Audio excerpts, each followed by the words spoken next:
কারণ জাতীয় পতাকার স্ট্যান্ড থাকতেই পারে, সেটা নিয়ে সে যে ভিডিও করছে আমরা মনে করি এটাই তার অপরাধ ছিল।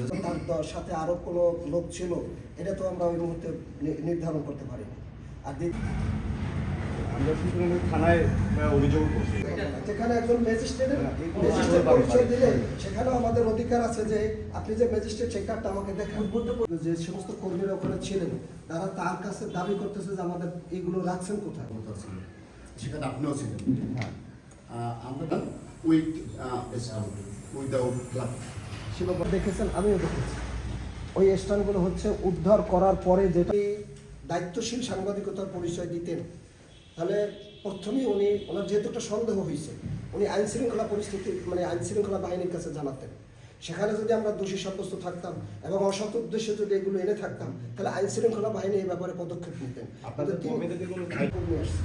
হাজার হাজার কর্মীদের ভিতরে কেউ অতি আগ্রহী হওয়া অথবা অতি উত্তেজিত হওয়া এ ধরনের ক্ষেত্রে হইতে পারে। আর ওনার কাছে যখন প্রশ্ন করা হয়েছে, উনি যখন সাংবাদিকতার পরিচয় দেয়নি, তখন আমরা স্বাভাবিকভাবে বুঝে নিয়েছি উনি সাংবাদিকতার পরিচয়ে আসলে একজন ফ্যাসিস্টের আগমন ঘটেছে এবং আমাদের ঘটনাটাকে ভিন্ন খাতে প্রবাহ করার জন্য পরিকল্পিতভাবে এই কাজটা করেছে।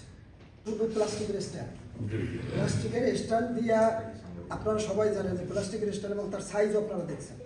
ওই সাইজ দিয়ে যেমন মনে করেন মাসুদ ভাই আজকে যে পতাকাটা বহন করছে, পতাকার যে স্ট্যান্ড ছিল ওগুলোর সাইজ কিন্তু ততখানিও না, তার থেকেও ছোট। আমরা পতাকার স্ট্যান্ড বানাবার জন্য প্লাস্টিকের পাইপ নিয়ে আসছি। বাংলাদেশে এমন কোনো আইন আছে কিনা আমার জানা নাই যে পতাকার কিছু প্লাস্টিকের পাইপ বহন করা আমরা দেখে নেব।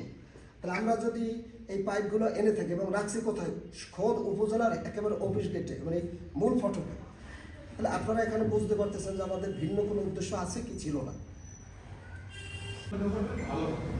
আর নিঃসন্দেহ